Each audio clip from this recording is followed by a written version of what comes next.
Hi there, this is Tommaso Ziglia of musictheoryforguitar.com and we are here for another music theory build.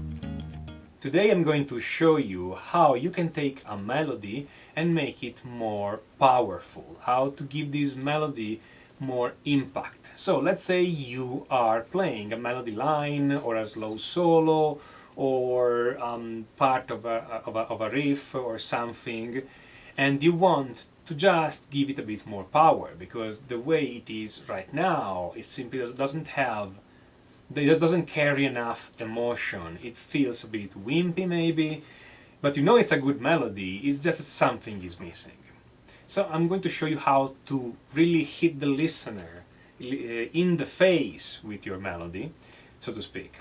And this is a very easy trick. I'm not claiming this is complicated or groundbreaking, it's a very simple trick, but you'll be surprised how simple tricks can be underrated when actually most music is made just by simple tricks. So what I want you to do is to listen to these, and whenever you think this needs more power, this trick I'm going to explain right now should come to your mind as the default option, just as the thing to do when you need more power. And it's just really simple. The trick is, you take your melody, whatever it is, so let's say my melody is just something like that, and you play it using the octave pattern.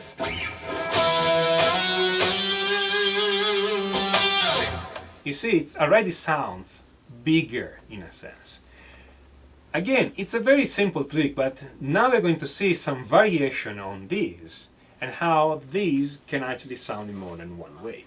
So, yes, what is an octave first of all? An octave is simply playing, loosely speaking, two notes that have the same name. So two notes with the name E or two notes with the name A or whatever, but they're not the exact same note. So for instance, in this case I'm playing E, F sharp and G, but I'm also playing, together with the E, I'm playing another E, together with the F sharp, I'm playing another F sharp, and together with the G, I'm playing another G. And the beauty of the octave pattern is that it's always there are only two versions of it. If your index finger is on the 6th or the 5th string, then your ring finger needs to be 2 strings above and 2 frets above. So let's say my index finger here is on the 5th string, 7th fret, my ring finger is 2 strings above on the 3rd string and 2 frets above on the 9th fret. And if my original note were, I don't know, this A on the 6th string, again 2 strings for the 4th string and then 2 frets for the 7th fret. It's very similar to a power chord, but without a middle note. Of course, you don't want to play the string in between, so let's say let's come back to this E. I want to play this E on the 5th string and this E on the 3rd string, but I don't want to play any note on the 4th string. So what I'm doing is simply my index finger is touching the 4th string and is preventing it to sound. So this way I can just strum the whole thing, because all the strings that are not supposed to sound are muted because I'm touching them with my fingers and not allowing them to play. The other version of the octave pattern is that if your lowest note is on the 4th string or 3rd string, in this case you still have to jump a string, but you need to go 3 frets higher. So if I have, I don't know, this A at the 4th string, 7th fret, and I will find another A at the 2nd string, but at the 10th fret, not at the 9th fret.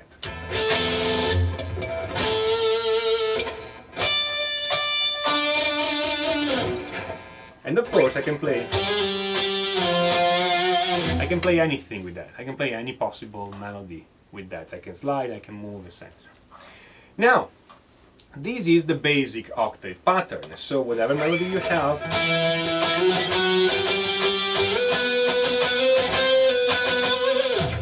you you can play it this way. Of course, you can always choose to play something with a higher octave. So let's say your E. So is a note higher to double up your melody. You can use a lower note to double up your melody.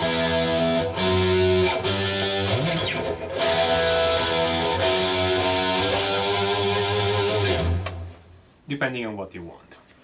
A variant on this approach is to play a double octave, meaning you playing 3 notes at the same time with the same names. So for instance, I can play this E,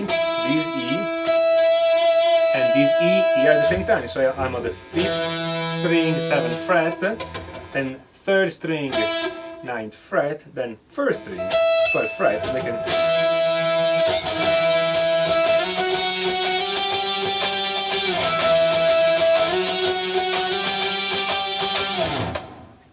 So you see, now I have a double octave. I have 3 notes played at the same time, but they all have the same name. They're all E, or all F sharp, or all Gs, etc., etc. And this really thickens up the melody and make it sound more powerful.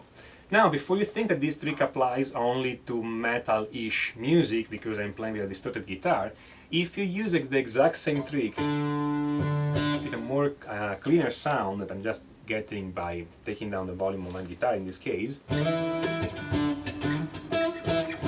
and if you use your thumb to play them, you can get a very jazzy sound, a very jazzy feeling. This is what Wes Montgomery was doing all the time, and a number of other players, too. George Benson were using. So any melody you can imagine, whatever, can be played using octaves. This is not something that happens only in metal or only in jazz or only. It can be used in any possible style, from classical music to modern metal, from jazz to country to anything. Anything you can imagine can use octaves. Now you can use the octaves this way, so just as solid together, or you can alternate between the 2 notes of the octaves. So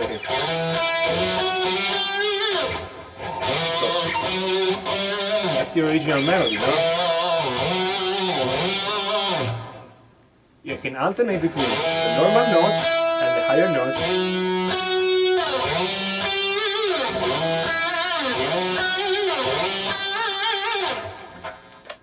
Oh, I can alternate in many ways, like I can come back, etc.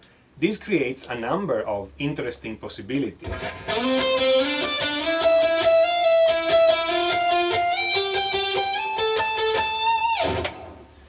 And this is simply just an ascending scale, pretty much.